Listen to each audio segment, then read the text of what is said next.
Hello students, আমি Moumita ma'am. আশা করি তোমরা সকলে খুব ভালো আছো। Welcome back to our channel. আজকে আমি তোমাদের ফোর্থ সেমিস্টার মেজর ইংলিশের পেপার 8 থেকে একটা নিউ টপিক, যেটা হচ্ছে the rise of the Nobel, এই টপিকের উপর তোমাদের আজকের ক্লাসটা কিন্তু আমি ডিসকাস করবো। তো দেরি না করে শুরু করে দিই আজকের সেশনটা।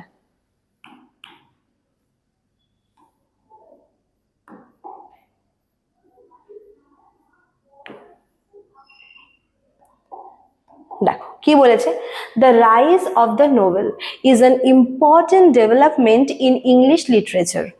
ইংলিশ লিটারেচারের ক্ষেত্রে একটা এই নোবেলের যে রাইজিংটা, এটা কিন্তু খুব ইম্পর্টেন্ট একটা স্টেপ ছিল। ঠিক আছে, it mainly took place in the 18th century.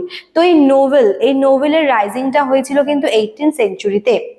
Before this time, people mostly read poetry, drama and religious text. দেখো, নোভেল হচ্ছে লং ন্যারেটিভ টেক্সট স্টোরি। তো এর আগে কিন্তু অলরেডি পোয়েট্রি, ড্রামা, তারপর হচ্ছে আদার্স টেক্সট, এগুলো চলে এসেছে। তো নোভেলের যে হচ্ছে ইনভেনশনটা বা নোভেল ডেভেলপড হয়েছিল 18th সেঞ্চুরিতে। এর আগে কিন্তু প্রত্যেকে ড্রামা, পোয়েট্রি, তারপর হচ্ছে রিলিজিয়াস টেক্সট এগুলোই পড়তো। ঠিক আছে, but slowly a new form of writing become popular, which was the novel. তো এই যে ড্রামা, পোয়েট্রি, রিলিজিয়াস টেক্সট এগুলো পড়ার পাশাপাশি হঠাৎ করে এই 18th সেঞ্চুরিতে কোনো একটা হচ্ছে পার্টিকুলার বিষয়ের উপরে একটা লং একটা ন্যারেটিভ স্টোরি আসা শুরু হয়। এই যে নিউ ফর্মটা, এটাই কিন্তু হচ্ছে নোভেল, যেটা এই সময় শুরু হয়। ঠিক আছে, আর novel is a long prose story that focuses on real life characters and everyday experiences. Novel যেহেতু একটা লং ন্যারেটিভ, তো সেটা হচ্ছে বেসিক্যালি রিয়েল লাইফের উপর ফোকাস করে লেখা হতো, এবং এখানে কোনো একটা ক্যারেক্টারের হচ্ছে ব্যাপারে সেখানে অনেকগুলো ক্যারেক্টার একসঙ্গে ইনভলভ থাকতো। আর নোভেলের যে গল্পটা, সেটা কিন্তু একটা দিনের না, অনেক দিন চলছে এরকম কিন্তু দেখানো হতো। ঠিক আছে, one reason for the rise of the novel was the growth of the middle class. সেই সময় 18th সেঞ্চুরিতে মিডল ক্লাস যে পিপল, তাদের হচ্ছে গ্রোথটা শুরু হয়। তো সেখান থেকে হচ্ছে কিন্তু ওই মিডল ক্লাস পিপলদের যে লাইফস্টাইল, তাদের যে স্ট্রাগল, তারই রিফ্লেকশন আমরা কিন্তু নোভেলে দেখবো। মিডিল ক্লাস পিপলদের গ্রোথটা এই সময় হচ্ছে বাড়ে। এর আগে সোসাইটি অ্যারিস্টোক্রেট আর পুয়ার, এই দুটা হিসেবেই বেশি আর কি ছিল। 18th সেঞ্চুরিতে এই মিডিল ক্লাস মিডিল ক্লাস যে আর কি পিপলরা, এরা হচ্ছে হঠাৎ করে এদের গ্রোথটা শুরু হয়। This people wanted stories that reflected their own life's problems and emotion.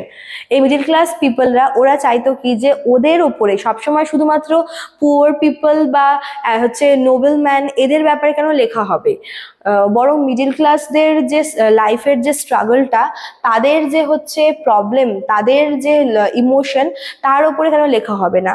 তারা ভীষণ পরিমাণে ডিমান্ড করলো যে তাদের লাইফস্টাইলের উপরেও যেন লেখা হয়। তখনই কিন্তু এই হচ্ছে নোবেলের রাইজিংটা হয়। ঠিক আছে, another important reason was the spread of education and printing. এই সময় 18th সেঞ্চুরিতে এডুকেশনটা কিন্তু বলতে পারো যে প্রায় সবার মধ্যে ছড়িয়ে পড়ে। ঠিক আছে, প্রত্যেকে হচ্ছে এডুকেশনটাকে খুব হচ্ছে সিরিয়াসলি নেয়, এবং প্রিন্টিং প্রেসেরও কিন্তু এই সময় হচ্ছে খুব বেশি এটার চাহিদা বাড়ে। More people learn to read and books become cheaper. এর আগে যে কয়টা শুধুমাত্র যখন স্কলাররাই পড়াশুনো করতো, তখন কিন্তু বইয়ের যে যোগান সেটা খুব কম ছিল, আর বইয়ের কিন্তু দামও খুব বেশি ছিল। যখন লোকেরা আস্তে আস্তে পড়াশোনার প্রতি যে মানুষের যখন ঝোঁকটা বাড়লো, যখন মানুষ আস্তে আস্তে পড়াশোনা করতে শিখলো, তারা বুঝতে পারলো যে এডুকেশন কতটা ইম্পর্টেন্ট, তখন কিন্তু তাদের মধ্যে বই পড়ার একটা টেন্ডেন্সি খুব বেশি বেড়ে যায়। যত এই বই পড়ার টেন্ডেন্সি মানুষের মধ্যে বাড়তে থাকে, তত কিন্তু বইয়ের যোগানও বাড়ে, আর বইয়ের দামটাও কিন্তু কমতে থাকে। This increase the demand for new kinds of stories. এবার যখন একটা সময় মানুষকে যেরকম পড়তে দেওয়া হতো, মানুষ সামনে পড়তো, বাট যখন মানুষ ডিফারেন্ট টাইপের সমস্ত ফর্মগুলো পড়া শুরু করলো, যে পোয়েট্রি, ড্রামা, এসে, শর্ট স্টোরি, তখন মানুষ ভাবলো যে প্রায় অনেকগুলো টাইপ তো পড়ে নিলাম, তো এরকম লং কোনো স্টোরি কেন নেই, যেখানে এভরিডে লাইফের স্ট্রাগল, প্রবলেম, ইমোশন এগুলো নিয়ে লেখা হবে।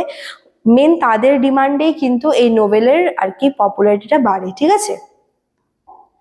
আচ্ছা, তারপর দেখো কি বলেছে, writers like Daniel Defoe, Samuel Richardson and Henry Fielding played a key role in the rise of the Nobel. এনাদের নামগুলো মনে রাখবে, এরা কিন্তু এই নোবেল হচ্ছে রাইজিং এ এদের কন্ট্রিবিউশন আছে।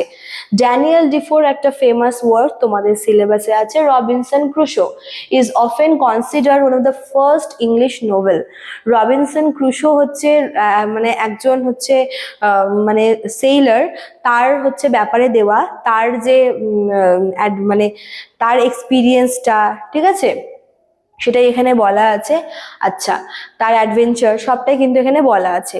আর এই রবিনসন ক্রুশোকে হচ্ছে মানে রবিনসন ক্রুশো যে আর কি বুকটা আছে, নোবেলটা আছে, সেটাকে one of the first English Nobel বলে মনে করা হয়। It tells the story of a man surviving alone on an island, showing realism and individual struggle.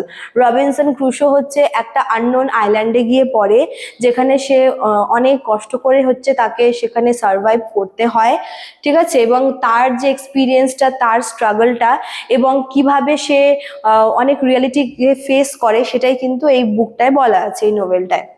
Samuel রিচার্ডসনের লেখা হচ্ছে Pamela, which is written in the form of letter, যেটাকে হচ্ছে বলে epistolary form. Epistle মানে হচ্ছে লেটার, ঠিক আছে। তো এই পামেলা হচ্ছে যে নোবেলটা আছে, এটা কিন্তু লেটারের ফর্মে লেখা হয়েছে। It focuses on emotions and moral value. Pamela কিন্তু একটা হচ্ছে মিডিল ক্লাস মেয়ের হচ্ছে জীবন, যেখানে তার নিজের ইমোশন, তার মোরাল ভ্যালু এতটাই তার কাছে ইম্পর্টেন্ট যে সে অন্য কিছুকে কিন্তু প্রায়োরিটি দেয় না, তার কাছে মোরাল ভ্যালু সব থেকে বেশি ইম্পর্টেন্ট। হেনরি ফিল্ডিং এর টম জোন্স, এটাও কিন্তু খুব ইম্পর্টেন্ট একটা নোবেল, খুব ফেমাস। এটার মধ্যে কিন্তু আমরা হচ্ছে হিউমার পাবো এবং ডিটেল প্লট তো আছেই, ঠিক আছে। দেখো, the novel became popular because it was easy to understand. নোভেলের একটা বিষয় হচ্ছে, নোভেল হতে পারে ভীষণ লং হয়, কিন্তু এটা কিন্তু খুব ইজি টু আন্ডারস্ট্যান্ড, ঠিক আছে। It used simple language and focused on real situations instead of myth or heroic tell.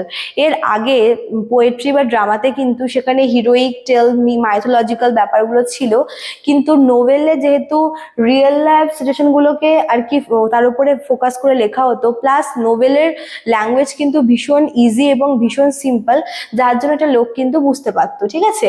It also explored human feelings, relationships and society. Plus মানুষ মানে human feelings, human relationship, society, এগুলোও কিন্তু নোবেলের topic ছিল।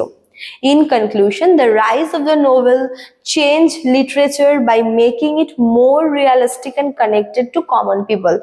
Common people একটু realistic কিছু চাইছিল, এবং নোবেলের যে সমস্ত রিয়েল ইভেন্টসের উপরে লেখা হয় তার সাথে কিন্তু মানুষ কানেক্ট করতে পারে, মানে পেরেছিল। এই জন্যই কিন্তু তাদের কাছে নোবেলটা অনেক বেশি পপুলারিটি সে সময় পেয়েছিল, অনেক বেশি পপুলার তাদের কাছে মনে হয়েছিল। It became a powerful form to express human life and social issue. তো human life, human struggle, social problem, এগুলোকে এক্সপ্রেস করার জন্য নোবেল কিন্তু সেই সময় একটা ইম্পর্টেন্ট হচ্ছে মানে লিটারেচার ফর্ম ছিল, ঠিক আছে। তো এই ফর্মটার জন্য এত পপুলারিটি পেয়েছিল সেই সময়।